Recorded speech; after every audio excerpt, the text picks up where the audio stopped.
অতিথি আহিল 4জন, ঘৰত অসংখ্য বাহিবন, বাপেৰক মাত, বাপেৰে আহি মুখ মাৰক, বোলে অতিথি ওলাই লৰ মাৰক। জয় জয় কৃষ্ণ যাৰ স্মৰণ মংগল, জামা কাপোৰ মহিলা হলে ধুয়ে কৰো নিস্তাৰি, ঘৰ বাৰী পুৰণা হলে লগাও যে মন মিস্ত্ৰী, মনৰ মলি হইলে গুচুধু কৃষ্ণ নাম শ্ৰৱণে, কৃষ্ণ নাম শ্ৰৱণে। জয় জয় কৃষ্ণ যাৰ স্মৰণ মংগল, জাগ যোগাদিৰ হৰি নাম মহাফল, ও হেনয় পৰমানন্দ মাধৱ কমিত,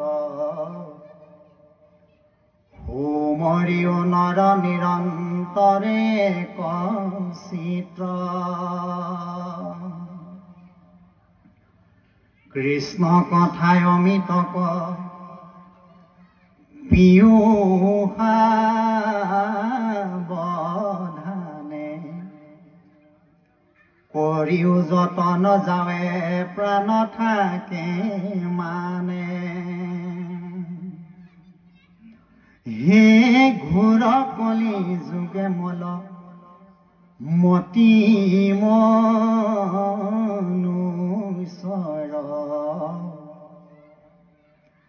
নাহিয়ান ধৰ্ম হৰি কীৰ্তন তপৰ,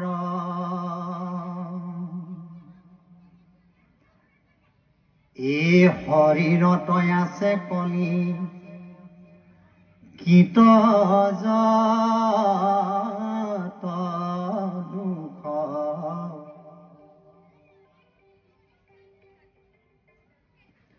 এই গুচুক প্ৰথমে কৰা হৰি হৰি ঘোষ, ও কৃষ্ণৰ চৰণে কৰি অশেষ প্ৰণতি, ই অচৈতৰ কিংকৰ শংকৰণী গদতি। বাৰু কৃষ্ণ, এয়া হৈছে মংগলাচৰণ, মংগল যুগ আচৰণ। আমি যেতিয়া যিকোনো এটা অনুষ্ঠান আৰম্ভ কৰোঁ, ও হৰি ও ৰামেৰে আৰম্ভ কৰোঁ। ও হৰি বুলি কোৱাৰ লগে লগে আমাৰ পাপবিলাক হৰণ হৈ যায়, আৰু ও ৰাম বুলি কোৱাৰ লগে লগে আমাৰ আত্মাত ভগৱন্ত ৰমণ হৈ যায়।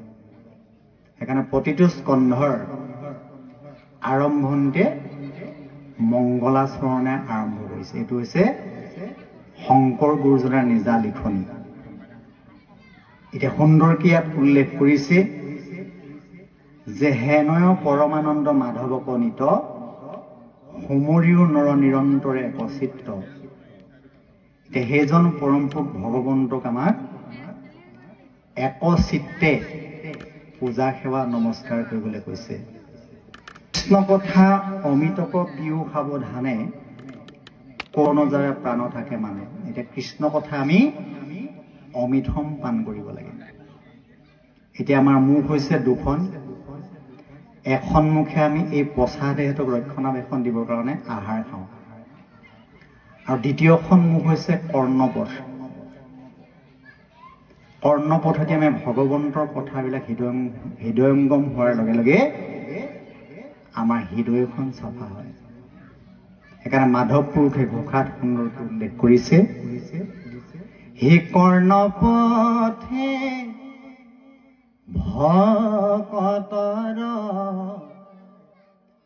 হিয়াত প্ৰৱেশী হৰি দুৰ্বাসনা হৰে সমস্তৰ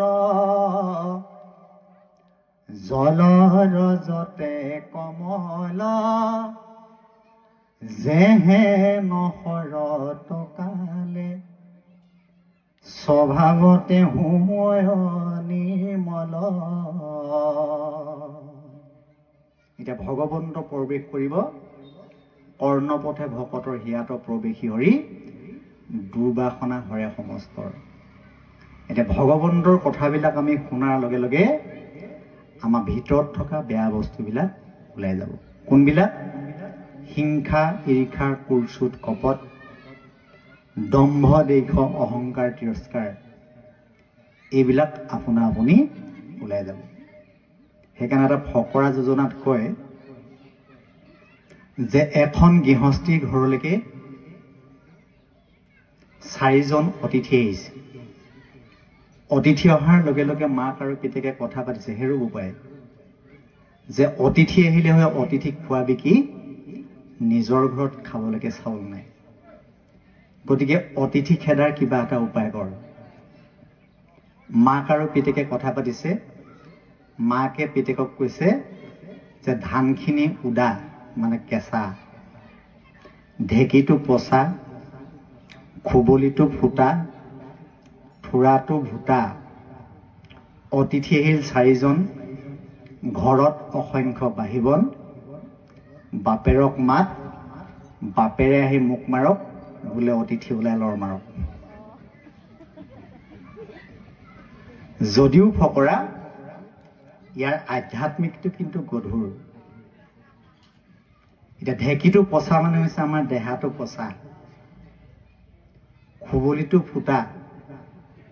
ভগৱন্তৰ কথা শুনি আছো, আমাৰ বহুতো কিন্তু এই কথাবিলাক গৈ ঘৰ নাপায়গে আৰু। থোৰাটো ভুটা, বহুতে ভাগৱততে বহি আছে, মনটো যদি গৈ আপোনাৰ ঘৰৰ বিভিন্ন কামত লাগি আছে, আপুনি ইয়াত বহি থাকি লাভ নাই। অতিথি আহিল 4জন, আমাৰ দেহ গৃহখনত 4জন আমি অতিথি পুহি ৰাখিছো। এই 4জন অতিথি হৈছে কাম, ক্ৰোধ, লোভ, মোহ। আমাৰ দেহ গৃহখনৰ মুখ্য অতিথি। আৰু ঘৰত অসংখ্য বাঢ়িবন। এই বাঢ়িবনবিলাক হৈছে হিংসা, ঈৰ্ষা, কুৰ্চুত, কপট, দম্ভ, দেশ, অহংকাৰ, তিৰস্কাৰ। এইখিনি হৈছে বাঢ়িবন দেহ গৃহখনৰ। বাপেৰক মাত, বাপেৰ মানে হৈছে ঈশ্বৰ। বাপেৰে আহি মুখ মাৰক। কৰ্ণপথে যেতিয়া আমাৰ ভগৱন্তৰ কথাবিলাক সোমাই যাব, সোমাই যোৱাৰ লগে লগে অতিথি ওলাই লৰ মাৰক। এই অতিথিখিনি ইয়াত থাকিবলৈ ইয়াত ঠাই নাপায়।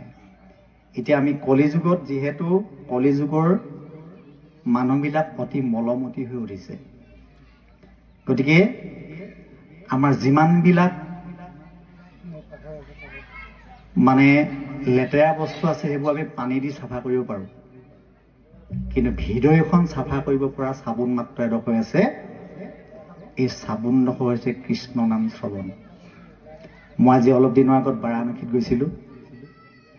তাত এটা গীতত শুনিছিলোঁ, শব্দকেইটা অতি সহজ, কিন্তু তাত গাইছে, জামা কাপোৰ মহিলা হলে ধুয়ে কৰো নিস্তাৰি, ঘৰ বাৰী পুৰণা হলে লগাও যে মন মিস্ত্ৰী, মনৰ মলি হইলে গুচুধু কৃষ্ণ নাম শ্ৰৱণে, কৃষ্ণ নাম শ্ৰৱণে। এতিয়া আমাৰ কাপোৰ কানি যদি লেতেৰা হয়, চাবোন চাৰ্ফ আৰু পানী ব্যৱহাৰ কৰি তাক চাফা কৰোঁ। ঘৰ দুৱাৰবিলাক যদি ভাগি যায়, মিস্ত্ৰী লগাই ৰিপেয়াৰিং কৰোঁ। আৰু কলিযুগত মনৰ মলিকণ ধুবৰ কাৰণে চাবোন মাত্ৰ এডোখৰ আছে। এই চাবোনডোখৰ হৈছে কৃষ্ণ নাম শ্ৰৱণ। কৃষ্ণ নাম শ্ৰৱণৰ বাহিৰে আমি মনৰ মলিকণ ধুব পৰা চাবোন নাই। সেইকাৰণে শংকৰ গুৰু, মাধৱ পুৰুষ দুইজনে অতি যত্ন সহকাৰে আমাৰ অসমীয়া সমাজখনলৈ কীৰ্তন দশম ঘোষাৰ ৰত্নাৱলী এই 4 ভাগ পুথি দি থৈ গৈছে, যিখিনি দ্বাৰা আমি নিজক সংস্কাৰ কৰি ৰাখিব পাৰোঁ। আৰু শৰীৰত আছে কলিকিত যত দুখ, গুচুকে প্ৰথমে পৰা হৰি হৰি ঘোষ। কৃষ্ণৰ চৰণে কৰি অশেষ প্ৰণতি, অচ্যুত কিংকৰ শংকৰ নিগদতি। এই দ্বিতীয় স্কন্ধ শংকৰ গুৰুৱে সংস্কৃতৰ পৰা অসমীয়ালৈ অনুবাদ কৰিছে আৰু অতি প্ৰাঞ্জল ভাষাত বুজিব পৰাকৈ আমালৈ আগবঢ়াই থৈ গৈছে।